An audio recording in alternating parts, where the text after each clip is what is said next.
What is going on, everybody, and welcome back to the White Sea Deer channel. Thank you for joining me on this Thursday, June 24th, 2021. I hope you guys are having a great morning, and I know you're going to have an even better day. Alright, so we got some news for you guys today, a lot to talk about. Halo Infinite, some more Pokemon Go news, some movie news, Warner Bros, all this good stuff, and also Yu-Gi-Oh! But first, let's go into our new games of the day, where we go over all the new games that are big games that are releasing today. Let's jump right into it. The first game that I got for you guys is Alex Kidd in Miracle World DX. The legendary Alex Kidd returns with Alex Kidd in the Miracle World DX. Since its first appearance in 1986 with Alex Kidd in Miracle World, the iconic Alex Kidd makes his return to smash rocks, collect coins, and tackle bosses once again. Return to the kingdom of Radaxian to its former glory and destroy the evil Jenkin the Great, compromising of all levels from the original title, as well as brand new levels which expand the lore of Alex Kidd. Experience Miracle World like you've never seen it before, with new animations, graphical detail, and gameplay improvements.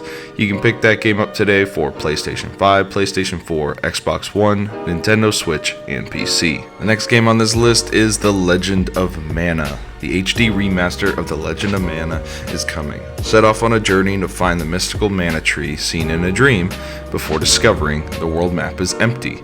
During your travels, you'll acquire special artifacts. Place these wherever you'd like on the map to bring towns and dungeons to life and advance the story. Meet a colorful cast of characters, square off against fearsome monsters, and explore the vast world of Fadil. Not only has the magic been rearranged for this remaster, you can also alternate between the new and original soundtrack. Other features have also been added, including the ability to turn off enemy encounters and the never-before-released minigame Ring Ring Land. You can pick up Legend of Mana for the PlayStation 4, Nintendo Switch, and PC today. Next game coming out today is Roguebook. The ancients speak of a book written since time immemorial, containing all the world's legends. After many fabulous adventures, recounting in Faeria, Chronicles of Gagana, the relic was lost in a well of Faeria. Though contact with this source of magic, the book developed a wicked free will of its own and became the Roguebook. You are trapped in the book of lore in Faeria, and each page represents a new challenge. Lead your two heroes to victory in this roguelike deck builder developed in partnership with Richard Garfield, creator of Magic the Gathering. Put together the best synergies between cards, relics, and abilities, and take on the Roguebook. You can pick this game up exclusive to PC today. Last big game I got for you guys is the Eternal Castle Remastered. The Eternal Castle Remastered is an ambitious attempt to modernize an old classic in order to keep its memory alive. Through detailed research and hard work, the production team tried to expand the experience while keeping the same feel and emotional flow of the original masterpiece from 1987.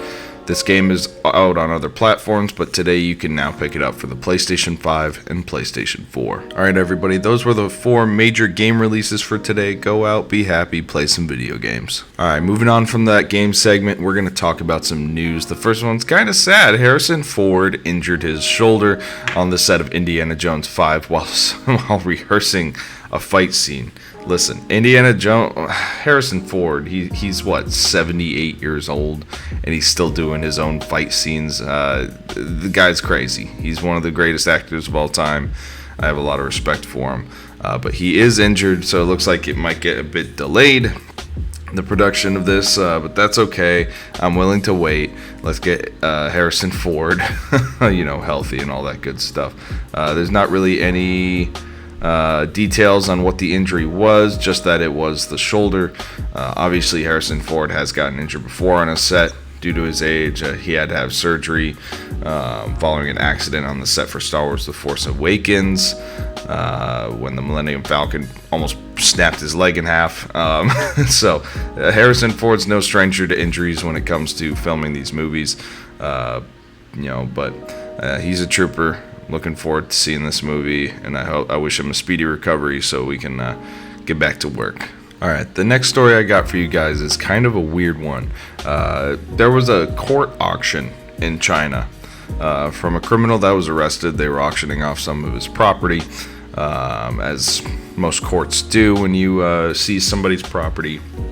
And this gentleman had a Blue Eyes White Dragon Yu-Gi-Oh card. The court valued the card at between $31,000 to $46,000. They're selling it in a bundle along with the rest of the possessions of whoever the criminal was, but the bidding got up to $13.4 million, and the Chinese court actually had to suspend the auction because it was garnering too much attention. The auctioneers suspect that there may be some foul play involved with how much money was being bidded. I don't know. I feel like it could very well be an actual bid. We have seen the rise of card games during the coronavirus era. Cards are selling for more money than ever. They're getting scalped. They're getting taken off the shelves. More people than ever are collecting, and I wouldn't put it past somebody to spend $13.4 million on a Blue Eyes White Dragon. It said that more than 18,000 people put in bids on this card, and it was at about $77,000 in minutes. The card used to belong to a man named Zhang Yuzhe, who was sentenced to life imprisonment for embezzling millions of dollars from the government, something like that, but I think this is pretty crazy. He could have just sold this card for $13.4 million, tried to pay him back. Maybe they would have released him, but who knows? But yeah, I think that's interesting. The next news item I got for you guys is that Warner Bros. Is selling one of its game studios. Warner Bros. Just sold Playdemic Mobile Games Studio to EA Games in an all-cash deal valued at $1.4 billion. Now, Playdemic Mobile Games is literally just a garbage-free mobile game creator. They make those mobile games that are riddled with ads. They're terrible games. They're mindless junk. There's absolutely nothing to them. Their best known series being Golf Clash. Makes perfect sense that EA would pick this up. It's right up their alley. Garbage games that are riddled with microtransactions or advertisements. It sounds like just like an EA studio. So I think it's a perfect fit for their company. I'm glad Warner Bros. Got rid of that cancer and then got about $1.5 billion for it. But in all seriousness, this is a company that you hold on to just to make spending cash. Obviously, EA isn't using Playdemic mobile games or whatever to make banger AAA titles. They're just doing it to take advantage of mindless people that will just give you money and stare at advertisements all day. So good for EA. Maybe they can take that money, put it to good use to fix some of their games, to make some good games. I've given them too much crap. EA's been doing pretty well lately. Knockout City and all those games, they've been pretty fun. So you give EA a bigger budget, maybe we can see some bigger games and an awesome Star Wars Jedi Fallen Order 2. Let's get it. Alright, this next one has caused some controversy. It's kind of a follow-up to a story I think I had yesterday or the day before, and I have a pretty unpopular opinion on this. So apparently people are very upset about Niantic rolling back some of those COVID changes, with Pokemon Go. There's a lot of people responding in frustration, talking about how they're mad about having to actually go out again and walk around, and the reduction in Pokestop and gym interactions and all that stuff, pretty much going back to pre-pandemic normal for Pokemon Go. There was a petition started on change.org, which I don't know how important these people think their situation is, but whatever. So you guys, if you watched my last video, knew about all of the different things that Pokemon Go basically came back with, what they didn't roll back, what they kept, and they did keep some of the changes they made for COVID-19, but this community, I guess, is upset about them rolling it back. So I just think it's pure laziness. I think people got easy with the COVID restrictions. I think it made the game very easy. It really did. You could sit on your couch and catch Pokemon all day long. Spawn rates were higher. You didn't have to go anywhere to do anything. Obviously, you didn't want to go anywhere and do anything because there was a pandemic. But in a lot of places, we are coming out of it. And I know in that last news story that I talked about, they weren't doing it in every country. Only countries that were doing better with the vaccine, obviously. Let's say the restrictions in India are still going to be in place as compared to some areas of the United States. So all in all, in reality, I think these people are just upset. Pokemon Go implemented a lot of creature comforts in response to the pandemic. They made the game easier for everybody, and the people are just basically crying out, saying they want that stuff back because they don't want to have to go out again and actually put in the effort to play the game anymore when they've been doing it for a year in a very easy way. It's very easy to make a game easier. It's very hard to make a game harder. A community is going to get upset no matter what. So I hope Nintendo just does what Nintendo does, or Niantic, sorry. Anything to do with Pokemon series or Nintendo or anything like that. I hope they just flat out ignore this. I think this is just people freaking out, going bonkers. It doesn't really matter.